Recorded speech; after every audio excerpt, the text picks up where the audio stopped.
नमस्कार मित्रों, हमारे चैनल में आपका स्वागत है। आज मैं ध्यानु भगत की और माता ज्वाला देवी की कहानी लेकर आपके सामने प्रस्तुत हुई हूँ। ये उस समय की बात है जब मुगल सम्राट अकबर का राज्य था। तो उन्हीं दिनों की ये घटना है। नादौन ग्राम के निवासी माता के भक्त थे ध्यानु, और वो 1000 यात्रियों के साथ माता के दर्शन के लिए जा रहे थे। ज्वाला माता के दर्शन के लिए जा रहे थे। इतना बड़ा दल देखकर बादशाह के सिपाहियों ने चांदनी चौक में दिल्ली में उन्हें रोक लिया और अकबर के दरबार में ले जाकर ध्यानु भगत को पेश किया। अकबर ने पूछा कि तुम इतने आदमियों को लेकर कहाँ जा रहे हो?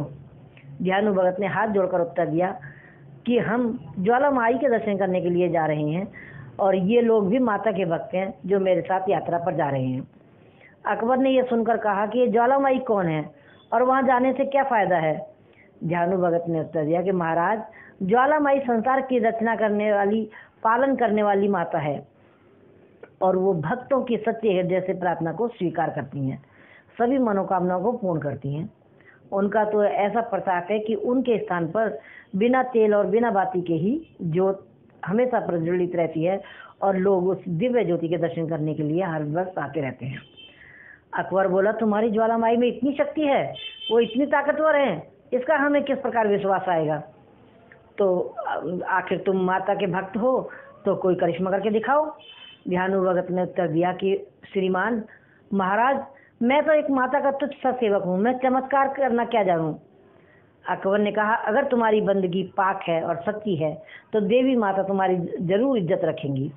अगर तुम्हारे जैसे भक्तों का ख्याल न रखेंगी तो इबादत का क्या फ़ायदा? और वो देवी यकीन करने के काबिल नहीं है या तुम्हारी इबादत झूठी है। इम्तिहान के लिए हम तुम्हारे घोड़े की गर्दन काट कर अलग कर देते हैं, तुम अपनी देवी से कहकर उसे दोबारा जिंदा करवा लो। ऐसा कहकर उसने घोड़े की गर्दन काट दी। ध्यानु भगत ने को जब कोई उपाय न सूझा तो उसने 1 महीने का समय बादशाह अकबर से मांगा और कहा कि 1 महीने तक घोड़े के सर को और धड़ को सुरक्षित रखने की प्रार्थना की।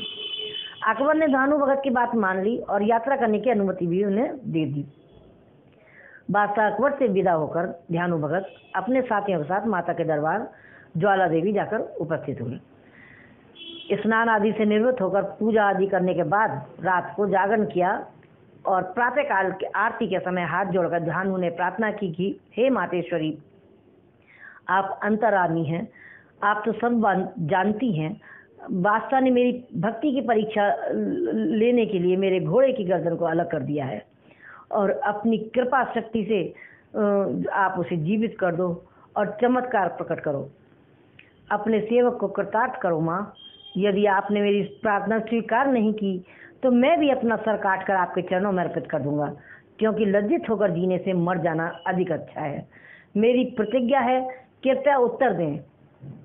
कुछ समय तक मौन रहा और कोई उत्तर न मिला। इसके पश्चात ध्यानु भगत ने अपनी तलवार उठाई अब अपनी शीश धड़ से अलग कर दिया और देवी के चरणों में अपना सर भेंट कर दिया। उसी समय साक्षात ज्वाला देवी प्रकट हो गई और भक्त का सर धड़ से जोड़ दिया और भक्त जीवित होता। माता ने कहा कि भक्त ध्यानु, दिल्ली में घोड़े का सर भी धड़ से जुड़ चुका है। चिंता छोड़कर दिल्ली जाओ, लज्जित होने का कोई कारण नहीं है, लज्जित होने की कोई ज़रूरत नहीं है और जो कुछ इच्छा हो वर मांग लो।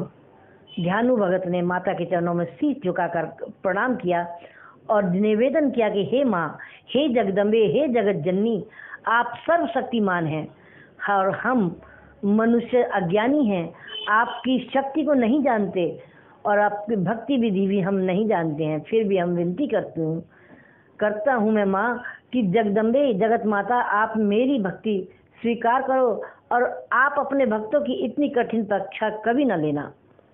प्रत्येक संसारी भक्त आपको शीश भेंट नहीं चढ़ा सकता माँ। कृपा करके मातेश्वरी किसी साधारण सी भेंट से ही अपने भक्तों की मनोकामना को पूर्ण करना। माता ने तथास्तु कहा और अब सही शीश के स्थान पर केवल मैं नारियल की भेंट ही स्वीकार करूंगी और सच्चे हृदय से की गई प्रार्थना द्वारा मनोकामना को पूर्ण करूंगी। ये कहकर माता ज्वाला देवी अंतर्ध्यान हो गई इधर तो ये घटना घटी और उधर दिल्ली में जब मृत घोड़े का सर और धड़ जुड़ गया और घोड़ा जीवित हो गया, माता की कृपा से अपने आप जीवित हो उठा घोड़ा, तो दरबारी और बादशाह अकबर सभी आश्चर्यचकित हो गए। बादशाह ने अपने सिपाहियों को ज्वाला देवी भेजा, तो सिपाहियों ने वापस आकर अकबर को सूचना दी कि वहाँ जमीन में से आग की लपटें निकल रही हैं और शायद उन्हीं की ताकत से ये करिश्मा हुआ है। अगर आप हुक्म दें तो इन्हें बंद करवा दें, इस तरह हिंदुओं की इबादत की जगह खत्म हो जाएगी। अकबर ने स्वीकृति दे दी, परंतु कुछ इतिहासकारों का मानना है कि अकबर की स्वीकृति के बिना ही शाही सिपाहियों ने ऐसा किया था। कहा जाता है कि शाही सिपाहियों ने सर्वप्रथम माता की पवित्र ज्योति के ऊपर लोहे के मोटे मोटे तवे रखवा दिए, परंतु दिव्य ज्योति तवा फाड़ कर ऊपर निकल आई और इसके पश्चात जब उससे भी ज्योति का प्रज्वलित होती रही ज्योति, तो एक नहर खुदवाई गई और नहर का रुख उस दिव्य ज्योति के ऊपर कर दिया गया ताकि उस पर निरंतर पानी पड़ता रहे और वो दिव्य ज्योति बुझ जाए। परंतु इससे भी ज्योत का जलना बंद ना हुआ, ज्योति निरंतर जलती रही। फिर शाही सिपाहियों ने अकबर को सूचना दी कि ज्योत का जलना किसी भी प्रकार से बंद नहीं हो रहा है और हमारी सारी कोशिशें नाकाम हो गई हैं, आप जो भी ठीक समझे वो करें। तब अकबर ने दरबार के विद्वानों से परामर्श किया। विद्वानों ने विचार करके कहा कि आप जो स्वयं जाकर देवी का चमत्कार देखें और जो भी नियम है, जो भी विधि है, उसके अनुसार भेंट चढ़ाकर माता को प्रसन्न करें। अकबर ने विद्वानों की बात मान ली और 1.25 मन पक्का सोने का भव्य छत्र तैयार करवाया और फिर छत्र को अपने कंधे पर रखकर नंगे पैरों ज्वाला देवी के दर्शन के लिए पहुंच गए। ज्वाला देवी के दरबार में पहुंचकर दिव्य ज्योति के दर्शन किए और श्रद्धा से अपना सर झुका दिया और मन में पश्चाताप करने लगा।